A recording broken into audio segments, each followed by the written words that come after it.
Hello, YouTube world. Thanks for checking in the Khaliis take. If this is your first time to the channel, please like, subscribe, leave any comments. Also, hit the notification bell for any future content. And also, please check out my prior videos of this one. I think you'll find it to be interesting on some of the takes that I have.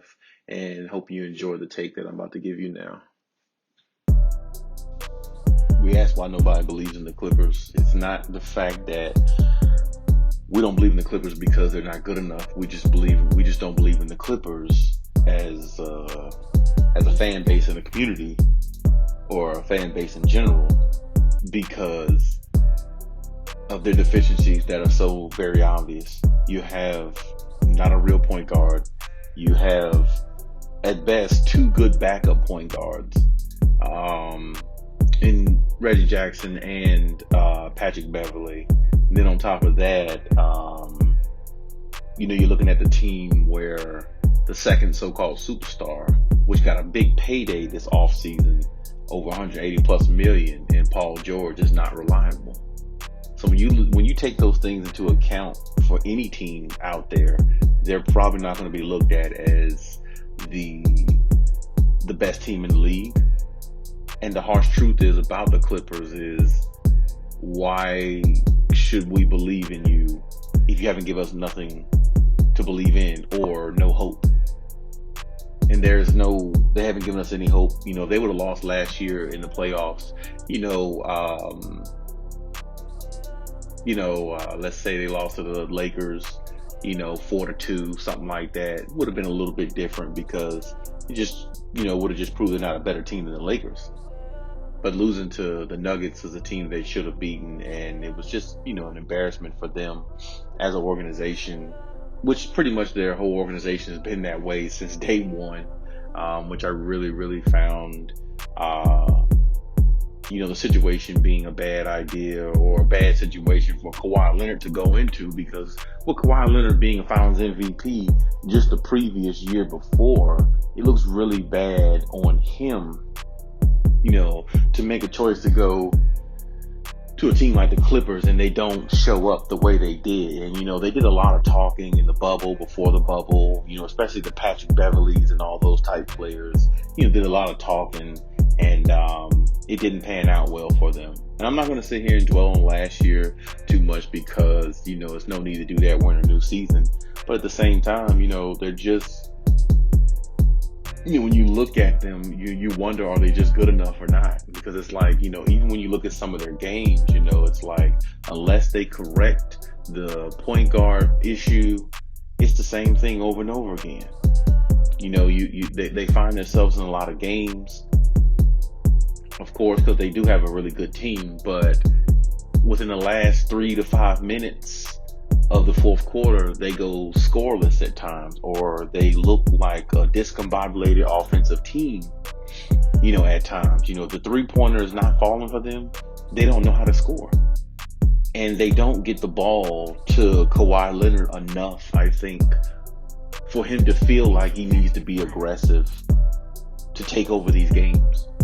And I look at this team and I sit here and I wonder, like, how are you going to get better if you don't, address what's so very obvious, which is their point guard play. You're not going to win a championship with Patrick Beverley, I don't believe, nor Reggie Jackson, because those type of point guards don't even sniff the NBA Finals unless they're just a part of a juggernaut team that just has absolutely no choice but going to the finals. Like if they were placed on the Brooklyn Nets or something, that would be the only way. But as far as them running your offense and getting everything going, everybody in their sets, and everybody's supposed to be in the position they're supposed to be in, I don't see that team getting you anywhere, because that's just not a team that, people respect on that level, and as much as I actually, I like Kawhi Leonard anyway. Like I said, I've been on record saying that, he's my, favorite player in the NBA, and he's definitely a top 2, top 3 player in the NBA. But I mean, even as great as he is, he can't overcome this here, because this is just an ongoing issue with this team. And, Paul George is one of those players where I just don't respect him. I don't respect his grind. I don't respect anything he does. And I think they should definitely look, into getting a point guard to just make up for some of the deficiencies he's going to have in the playoffs. Because if he has one of those, 15-point games, well, maybe if they get a legitimate point guard like a Kyle Lowry, maybe Kyle Lowry will go, have a decent game and have 15, 20 points itself, which would kind of make up the difference for what Paul George might not bring on a night-to-night basis. Because we definitely know about him in the playoffs, and we definitely know his track record there, and that's just something that's always going to hold him back to me. It would take Kawhi to do a Herculean effort every game, and eventually he's going to tire out, just like he did last year in the bubble. He just got tired. They played 6 games, with the Mavericks, and then they played 7 games with the Jazz, and he had to pretty much shoulder the load every game. They wouldn't have beat the Mavericks if it wasn't for Kawhi Leonard going off or playing at the level he did. But see, that's what I'm talking about. You can't rely on Paul George. And I really hate for Kawhi to go out like that again, but I mean, it's definitely a feasible situation, especially when you look at who he's playing with as a second superstar and what position player they don't have that can get them over the hump as well, which is a point guard. And it seems to me the Clippers aren't really, in a rush to do anything about that. That's fine, but that just goes to show what type of organization they've always been. And to be quite honest, I don't see them winning a championship, not unless they get that point guard or Patrick Beverly or Reggie Jackson turn into a point guard we never seen them be before.